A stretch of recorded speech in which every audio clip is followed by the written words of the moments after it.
back to our third class, in which we're going to talk about the second level of consciousness, which is our thoughts. So, there, when I talk about thoughts, Mm-hmm. the first thing I always want people to recognize is you don't have complete control. Now, you do have some level of control of your thoughts. I can direct my thoughts to some degree. Obviously, I can, or I wouldn't be teaching this lesson. Yeah. But thoughts come into our minds involuntarily, Mm-hmm. and then we choose what to do with them. We direct them towards something, we direct them away from something. We entertain them and wonder about them, or we get interrupted and distracted by another thought. Right. And I one of the reasons this one is so important to me is because so often people come into my office and they tell me that they're a bad person because they had a bad thought. And they think, oh, I'm a horrible person because I had this bad thought, or I had a dream and it was a really bad dream, and I must be a really bad person. One of my dear friends told his spouse that I can't be responsible for the things I do in your dreams. Yeah. And I think we need to tell that to ourselves. I can't be responsible for the things I do in my dreams. Right. So to illustrate this point, what I think people need to understand is we believe that Jesus Christ was perfect. He didn't make mistakes. Never. He never made a mistake. But he had 3 times that we know of, well, it's actually 4 times that we know of, where thought came into his mind that he didn't feel belonged there, and he had to get rid of them, right? So the 3 famous ones are the 3 temptations that Satan comes, and he's fasting for 40 days in the wilderness, and he comes out of his fast, and Satan comes to him and says, turn these stones into bread and you can eat, right? And that's So Satan feeds him specific thoughts, and then he responds to those thoughts by refuting them. right. And he does this 3 times. And then there's the fourth temptation that actually comes from Peter, not from Satan, when Jesus tells his apostles, we're going to go to Jerusalem now, and I'm going to be killed. And Peter says, well, if you're going to go get killed in Jerusalem, then don't go to Jerusalem. And then he says, get thee behind me, Satan. And I don't believe he's calling Peter Satan. He is saying that to the thought that, oh, I could avoid all of this if I just didn't go to Jerusalem. Now, Peter is the one who introduced the thought, but I think it's the thought that Jesus is calling Satan and rebuking. So often what we call temptation is a thought that needs to be cast out.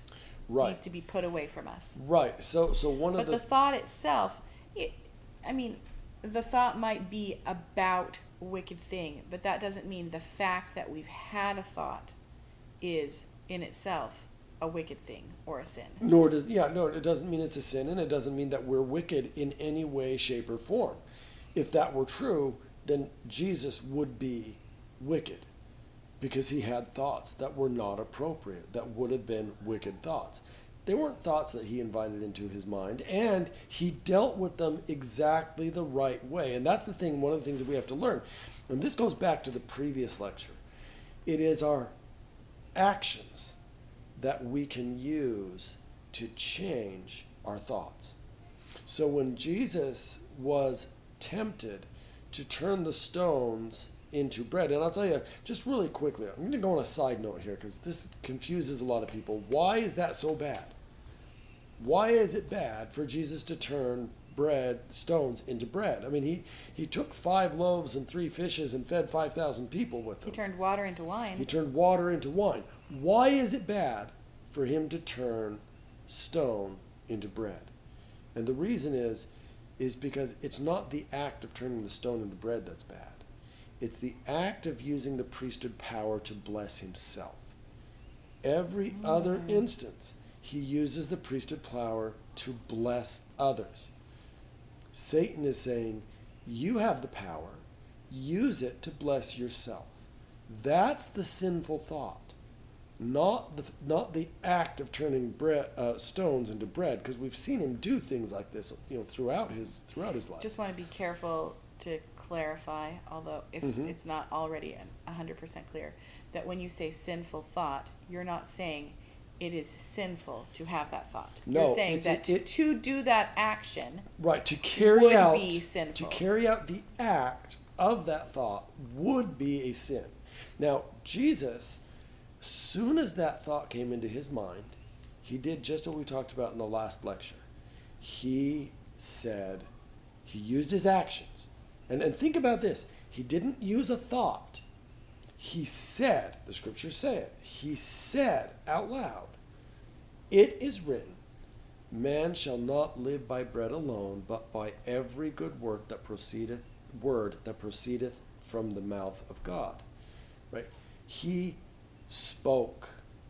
He quoted a scripture and he did it aloud. It was an action that he used. I think all of us are aware of the fact that when we are told to not think about something, that we think inevitably about that thing. Right. People say, don't think about pink monkeys, and then you have a thought of pink monkeys. And if you try to cast that thought out by thinking other thoughts, you will inevitably fail. Your brain is going to, you can't outthink a thought that has been introduced to your brain. You've probably experienced this with the idea of earworms. Songs that get stuck running through your brain, that's a thought process that's playing on a loop.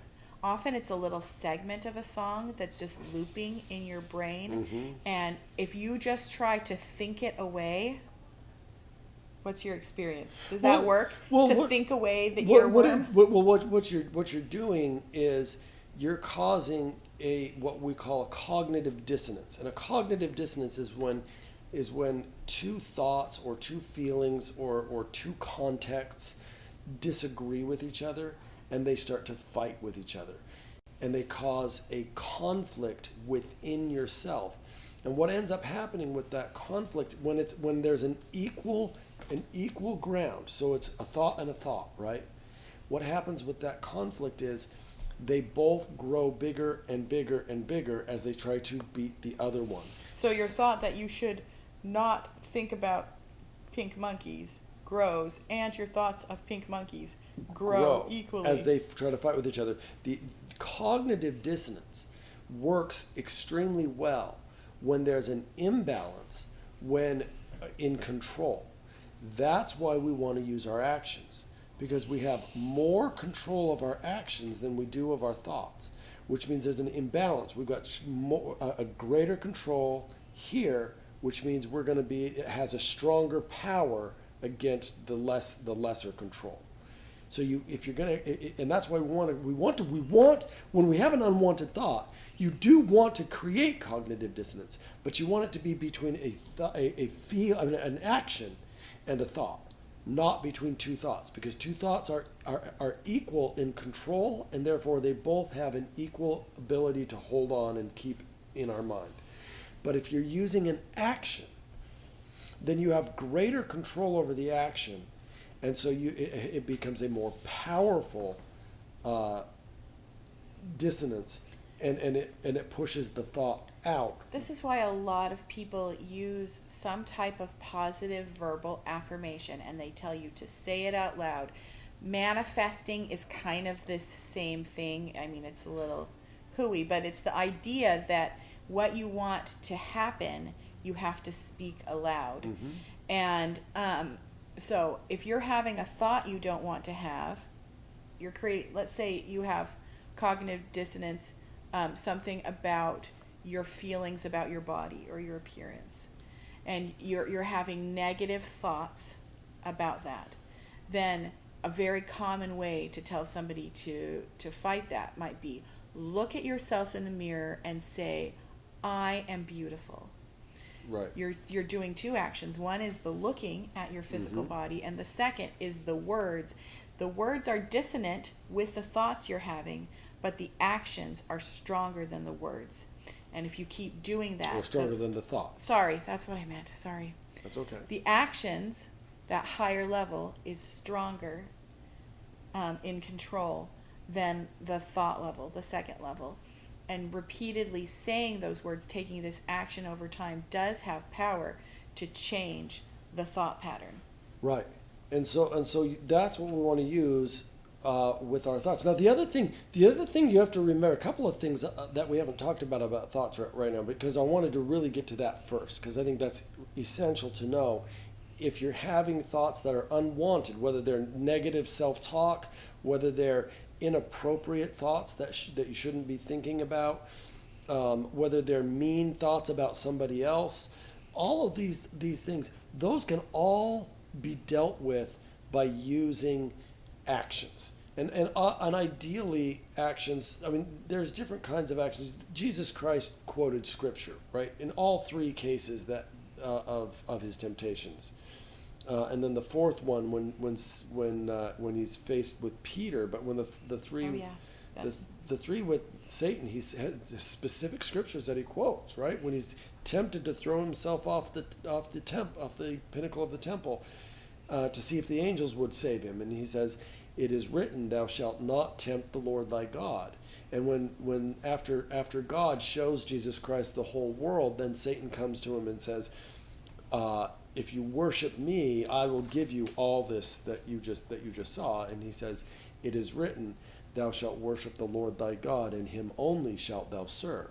Right? So each time he quoted a scripture. And we'll frequently hear people say you can sing a hymn, right? That's a tool you use a lot, is singing to change your thoughts.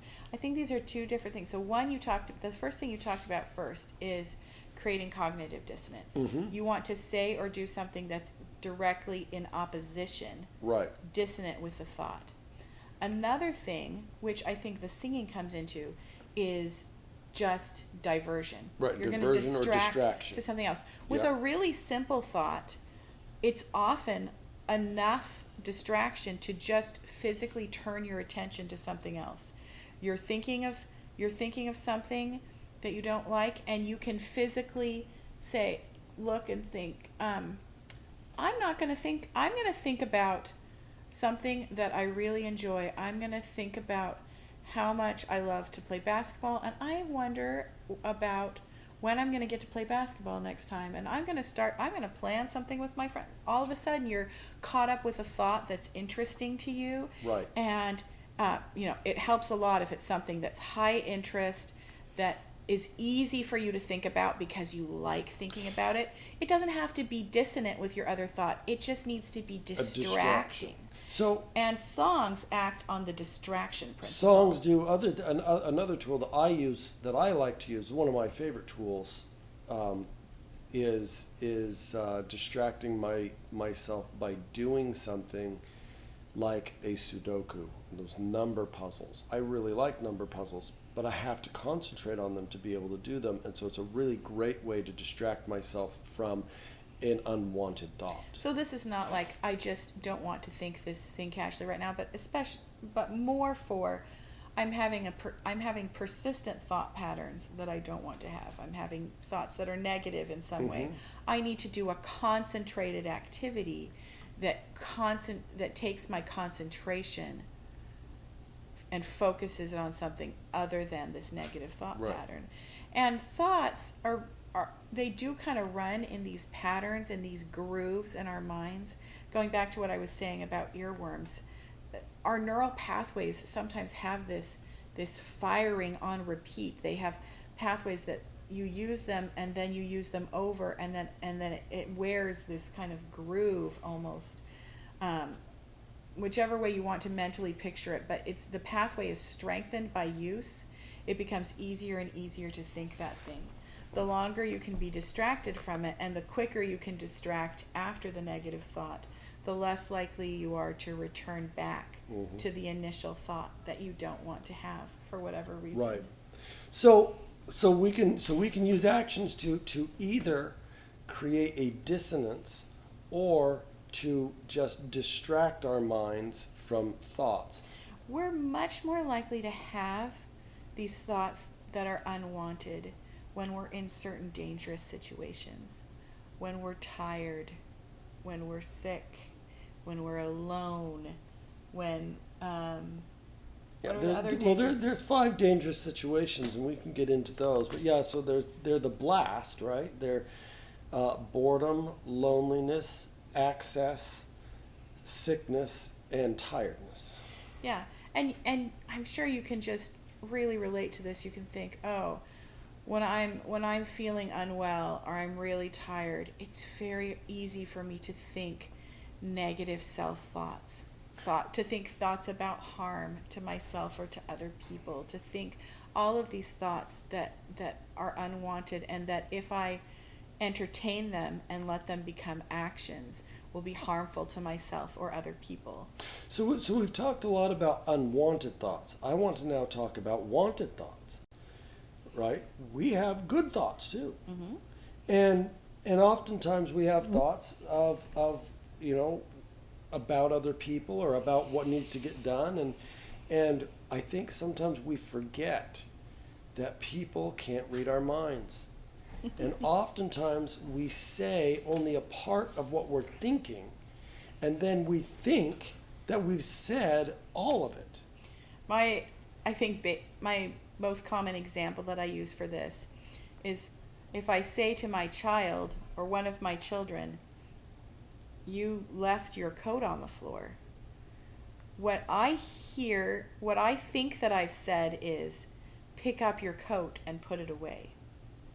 That's the thought I had. I had the thought, because your coat is on the floor and it's not supposed to be there, you should pick it up and put it away. And I will have my children come back to me when I come and say, "Why is your coat still on the floor?" And say, "You didn't tell me to put it away." Now, this is hair splitting on my children's part. I know that this is definitely true.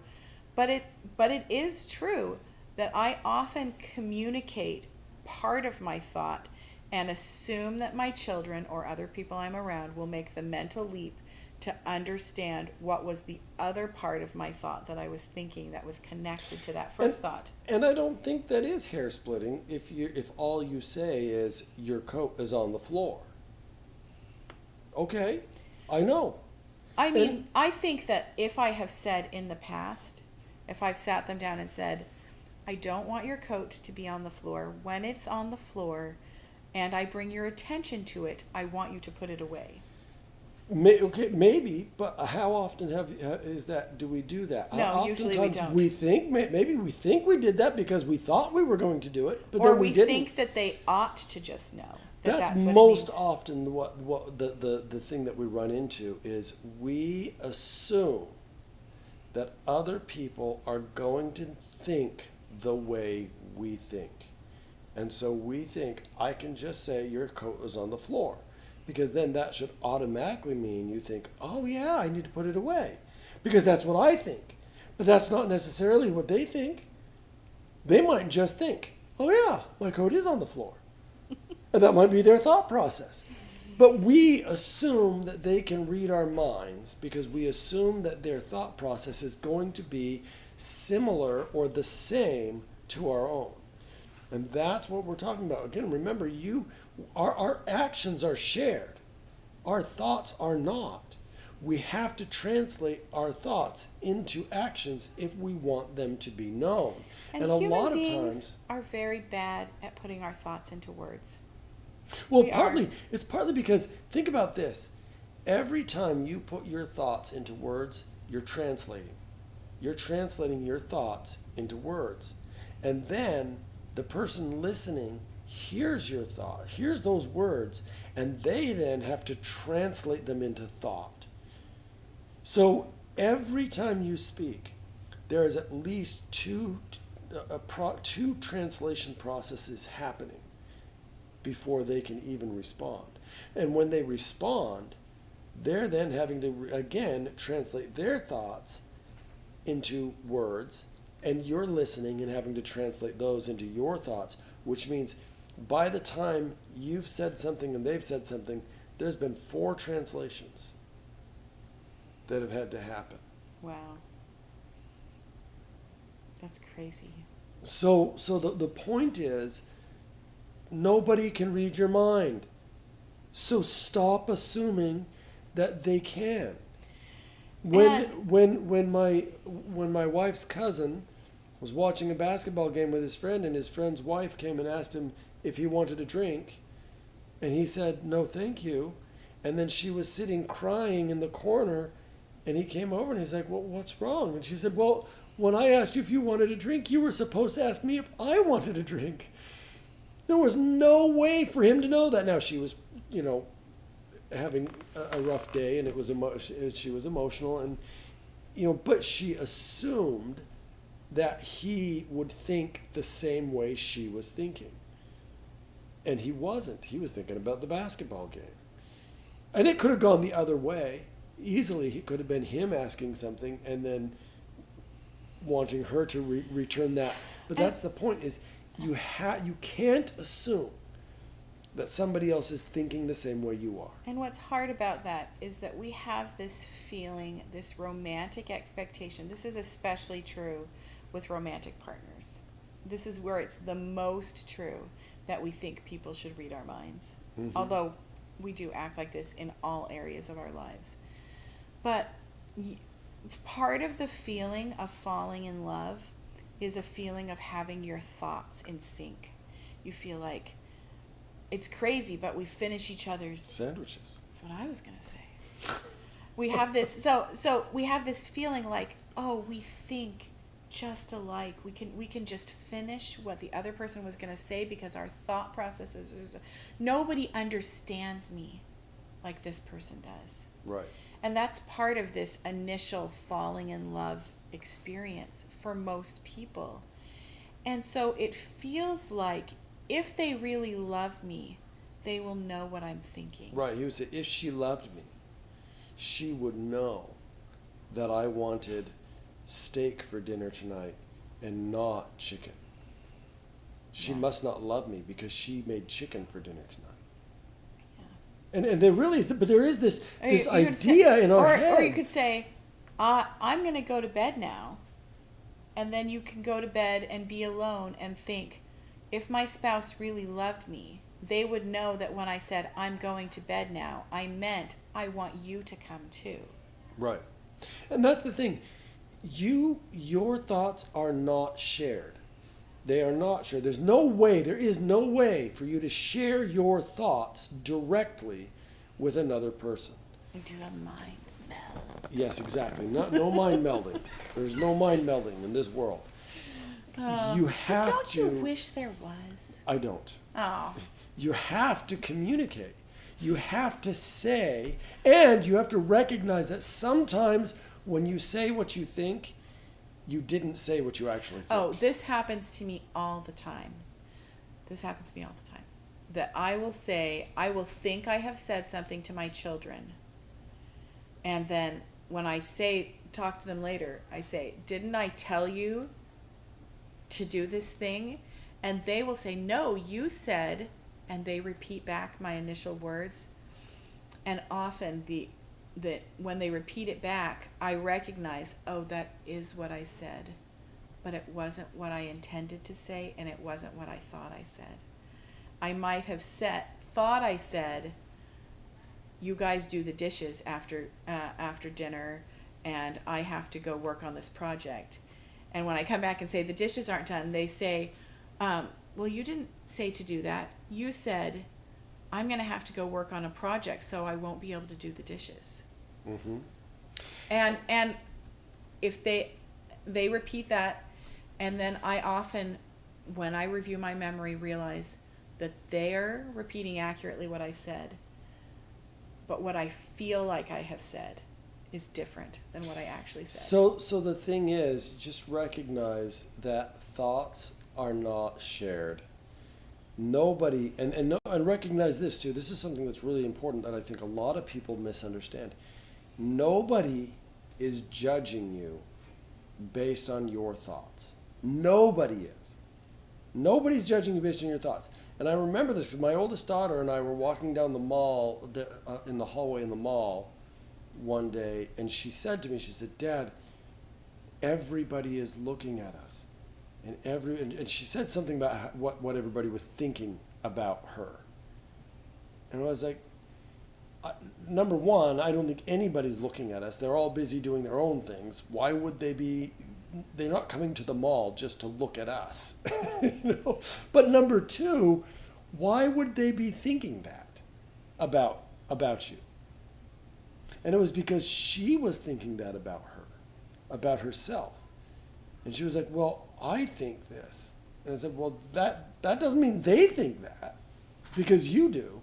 And we have this tendency to think that other people are judging us based on the way we are judging ourselves. Is that what the term projecting refers to? Yes. We project Right. our thoughts onto other people. Right, and we think that because we have this crazy thing. We're very narcissistic in this sense that we think that everybody else thinks the way we think. And actually, very few of us actually think very similar to anyone else. We all have our own unique thought patterns and processes. And yet at the same time, there are things that are really common to the mass of humankind that in some ways it's surprising when we realize, oh, everybody else thinks or does that thing too. That feels like, wow, I didn't realize how universal this experience is. Right. Both things are true at the same time. Both that people are not thinking, that everyone's thought processes are so individual. They're like a fingerprint. And yet people's experiences are often, and thoughts are often, incredibly universal. Yeah. This is one of the great paradoxes of life. So it's time for a homework assignment. Go home and think. No. You might think that people do that all the time, but I remember when I was in college, my freshman year, I remember coming home and telling my roommate about what I'd been thinking about when I was walking between classes. And I said, "Well, what were you thinking about today?" And she said, "I don't think when I walk to class." I was really shocked, and obviously she had thoughts in her mind, but just the idea that people people would have any time that they weren't consciously thinking of anything was shocking to me. Right. So here's there's actually talking about how people are different, and I assumed everyone was pondering the mysteries of the universe as there were the thousands of people walking about campus. Right. So here's you've got two assignments for this week. You can choose one, or you can do both of them. The first assignment is to write down your thoughts. You can do it in like a stream of consciousness feeling. Yeah. Where you just start writing, and whatever you're thinking, it comes out as you're writing. Right, and see what comes out. So you don't plan ahead what you're going to write. Right. Just do a stream of consciousness thing and just see what comes out. I recommend doing that for about 10 minutes. When I do stream of consciousness writing, I often find that for the first 2 or 3 minutes, I might be writing, "I'm not sure what I should be writing. I can't think of what to say. I'm not thinking of anything right now," Mm-hmm. And it takes a few minutes before you're actually getting into really the interior of your thought process. So the other assignment is find a scripture and a hymn that you can use to counter unwanted thoughts that come to your mind. And these ones should be ones that you either already have memorized or that you're going to put time and effort into memorizing them. You have to know them super well so that as soon as an unwanted thought comes, you can have quick recall of this thing that you want to use as the replacement. And just a really quick story about that. When I worked in Joplin, Missouri, I was walking down the street. I don't remember why. I was probably going to get some lunch from the office. And as I was walking, I all of a sudden found myself singing "Ere You Left Your Room This Morning," which is your song that you've chosen for your Change Your Thoughts song. And so I found myself singing it, and I thought that was a little strange. I thought, I wonder why I'm singing this song.